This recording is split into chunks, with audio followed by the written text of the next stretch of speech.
किंवा बऱ्याच महिन्यांनंतर आपण भेटतो आहोत. पहिल्यांदाच एक खुलासा करतो की आजच्या माझ्या या फेसबुक लाईव्ह नंतर काही जण टीका करतील किंवा टिप्पणी करतील की मुख्यमंत्र्यांचा चेहरा पडलेला होता, त्यांचा आवाज असा भारदस्त किंवा नाकातला येत होता. तर साहजिकच आहे, त्याला कारण आजच सकाळी माझी जी कोविड टेस्ट केली ती कोविड टेस्ट पॉझिटिव्ह आलेली आहे. त्याच्यामुळे हा काही इतर कशाचाही दुष्परिणाम नाही, तर तो कोविडचा जो काही एक दुष्परिणाम असतो तो आहे. असो, बऱ्याच महिन्यांनंतर मी आपल्यासमोर आल्यानंतर नेमकं बोलणार काय आहे, बोलण्यासारख्या गोष्टी बऱ्याच आहेत, थोड्याफार मी आता बोलणारच आहे. हेही आपल्याला माहिती आहे की कोविडचा विषय निघाल्यानंतर कोविड काळामध्ये जी काही आपण लढाई कोविड बरोबर लढलो, प्रसंग बाका होता. मला तर प्रशासनाचा कसलाही अनुभव नव्हता आणि तशा त्या कठीण काळात म्हणजे कोणीही तोंड देऊ शकलेलं नव्हतं किंवा ज्यांच्या अनुभवाला हा कोविड आला नव्हता, अशा प्रशासन माहिती नसलेल्या माणसाच्या वाटेला पहिल्या 2-3 महिन्यातच कोविड आला. मला जे काही करायचं ते मी प्रामाणिकपणाने त्याही वेळेला केलं.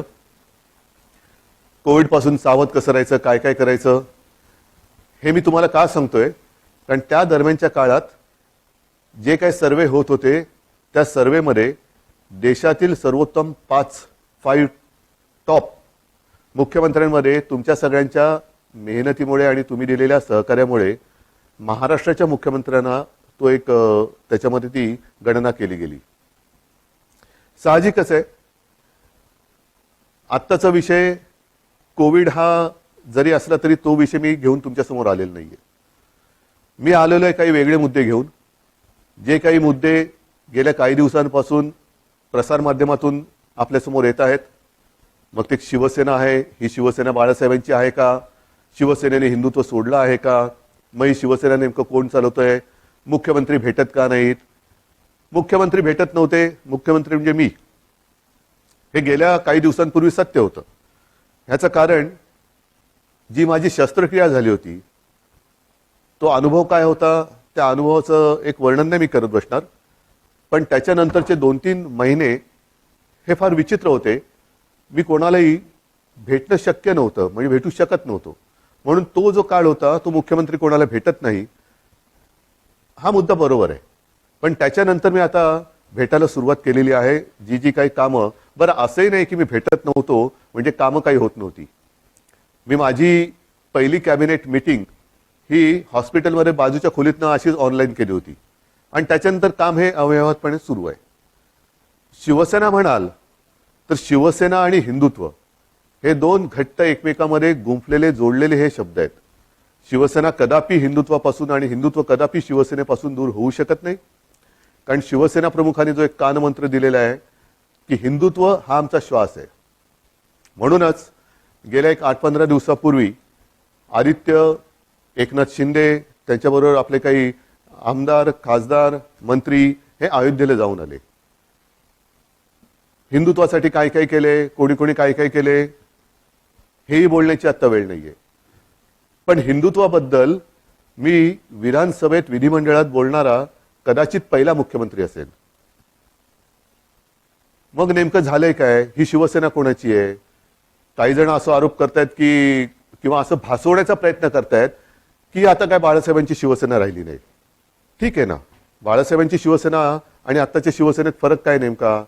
असं काय मी नेमकं केलेलं आहे की शिवसेना ही बाळासाहेबांच्या विचारापासून दूर जात चाललेली आहे? त्यावेळेला जे विचार होते तेच आपण पुढे नेत आहोत. बरं, त्याच्यानंतर म्हणजे आपल्यातून बाळासाहेब 2012 साली गेले, 2014 साली आपण एकाकी लढलो होतो. तेव्हाही आपण हिंदूच होतो, आत्ताही हिंदूच आहोत, उद्याही हिंदूच राहणार आहोत. मुद्दा, विचार हा तोच राहणार आहे, तोच असणार आहे. पण 2014 साली सुद्धा जी लढलेली शिवसेना होती आणि जिने एकट्याच्या ताकदीवरती प्रतिकूल परिस्थितीत 63 आमदार निवडून आणले आणि ते 63 आमदार आल्यानंतर त्यातले काही नंतर जे मंत्री झाले ती सुद्धा शिवसेना बाळासाहेबांच्या नंतरची शिवसेना होती. आणि त्याच्यानंतरची आतापर्यंतची वाटचाल म्हणजे मग मी आता गेली 2.5 वर्ष मी स्वतः मुख्यमंत्री आहे. माझ्यासोबत पहिल्या आणि आत्ताच्या मंत्रिमंडळातले जे काही सहकारी आहेत ते सुद्धा त्याच बाळासाहेबांच्या शिवसेनेतले सहकारी आहेत.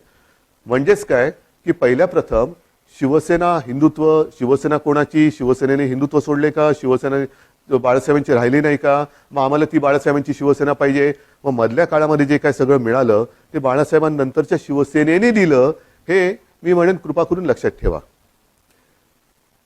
मग आता मुद्दा काय आहे की सध्या राज्यामध्ये काय चाललेलं आहे. आपल्याला सर्वांना कल्पना आहे की शिवसेनेचे काही आमदार गायब, अमुक गायब, तमुक गायब, गेले कुठे. पहिले सुरतला गेले, त्याच्यानंतर आता म्हणतात गुवाहाटीला गेले. आता त्यातल्या काही आमदारांचे आपल्याला फोन येत आहेत, आम्हाला इकडे आणलं गेले, आम्हाला परत यायचंय.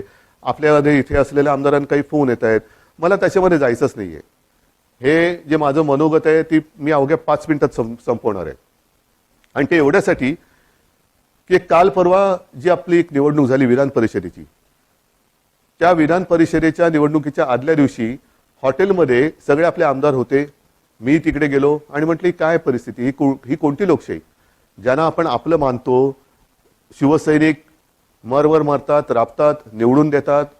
जनता सुद्धा शिवसेनेच्या विचारावरती विश्वास ठेवून त्यांना निवडून देते. आणि आपली माणसं ह्यांना सुद्धा आपल्याला एकत्र ठेवावं लागतात का. अरे हा कुठे गेला बघा, तो कुठे गेला बघा, मग मध्येच कोणतरी गायब होतो, कुठे गेला होता, नाही मी जरा बाथरूमला गेलो होतो. म्हणजे बाथरूमला गेला तरी संशय. म्हणजे बाथरूमला म्हणजे असं म्हणतात की शंका ठीक आहे, पण लघुशंकेला गेला तरी शंका. ही कुठली ही शाही, ही अशी लोकशाही काय मला आवडणारी आणि पटणार नाही. आणि मला वाटतं बाळासाहेबांनाही पटत नव्हतं आणि आपल्यालाही पटणार नाहीये.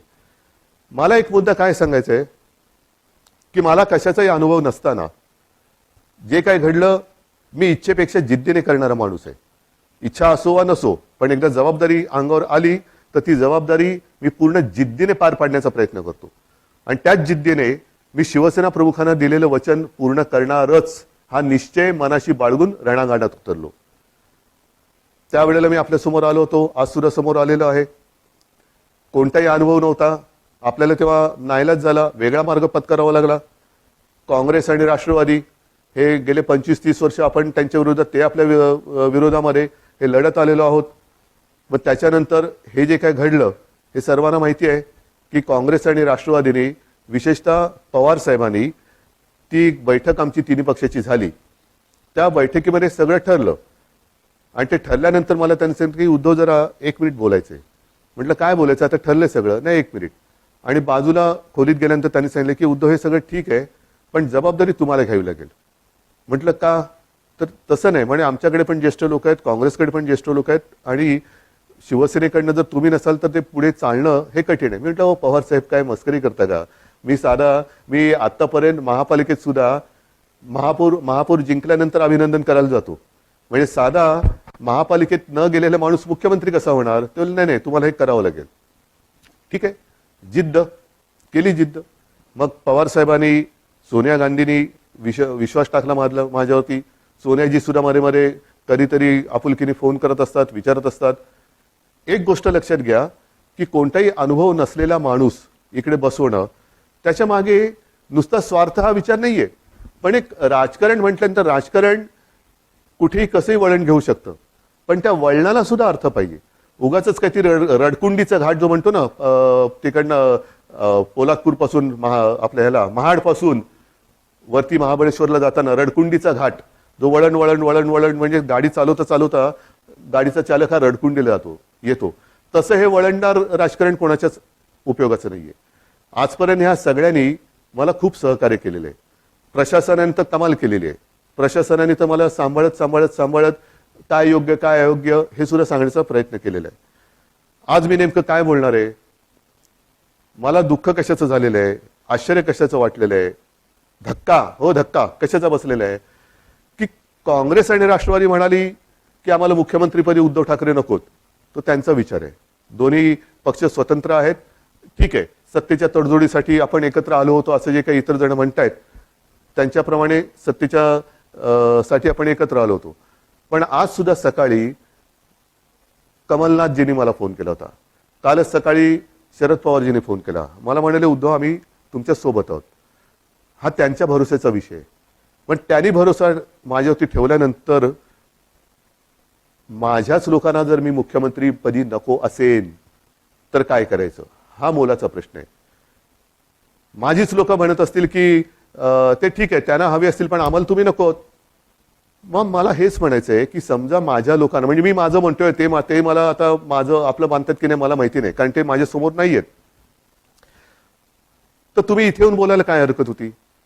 सुरतला जाऊन बोलण्यापेक्षा, आणखीन कुठेतरी जाऊन बोलण्यापेक्षा सरळ समोर यायचं आणि सांगायचं की उद्धवजी तुम्ही कारभार करायला नालायक आहात, हे कोविडच्या काळातले टॉप 5 वगैरे सोडून द्या, आम्हाला तुम्ही मुख्यमंत्रीपदी नको. ठीक आहे, चला मी उठतो. आणि आज सुद्धा मी तुम्हाला सांगतो, जर त्याच्यापैकी एकाही आमदाराने समोर येऊन मला सांगितलं किंवा जर त्यांनी स्टेटमेंट दिलं की उद्धव ठाकरे मुख्यमंत्री पदावरती नकोत, तर मी आत्ता मुख्यमंत्री पदाचा राजीनामा द्यायला तयार आहे. आणि ह्याच्यावरती विश्वास नसेल तर आज आपली फेसबुक लाईव्ह झाल्यानंतर आज संध्याकाळपासून मी माझा मुक्काम वर्षावरनं मातोश्रीला हलवत आहे. मला कोणताही मोह नाही. मी ओढून ताणून खुर्चीला चिकटून बसणारा नाही. मी शिवसेना प्रमुखांचा पुत्र आहे. कोणताही मोह मला खेचू शकत नाही, अडवू शकत नाही, थांबवू शकत नाही. पण हे माझ्या समोर येऊन बोला. उगाच काहीतरी शिवसेनेशी आम्ही गद्दारी करणार नाही, पण ही शिवसेना आहे आमची शिवसेना, कशाला तुम्ही हे करताय? या सगळ्या करण्यावरनं नुकसान कोणाचं होतं आहे? एक जी गोष्ट आपण लहानपणापासून ऐकत आलेलो आहोत, कुऱ्हाडीचा दांडा गोताच टाळ, तीच परिस्थिती ही आहे. ती काही जणांना ही म्हण माहितीये, पण त्या म्हणीमागची गोष्ट नाही माहितीये. ती गोष्ट अशी आहे की एकदा एका जंगलामध्ये एक लाकूड तोड्या झाड तोडत होता, म्हणजे त्याच्या कुऱ्हाडीचे घावच घालत होता. सगळे पक्षी त्याच्यावरती राहणारे हे कासावीस झाले की आपला आसरा असलेले हे झाड आता तुटणार, कोलमडून पडणार. पण त्याहीपेक्षा हे घाव घालत असताना या झाडाला वेदना किती होत असतील, म्हणून ते पक्षी त्या झाडाशी बोलायला लागले. आपल्याला निसर्गाची भाषा येत नाही, पण निसर्ग एकमेकाच्या भाषेत बोलत असेल.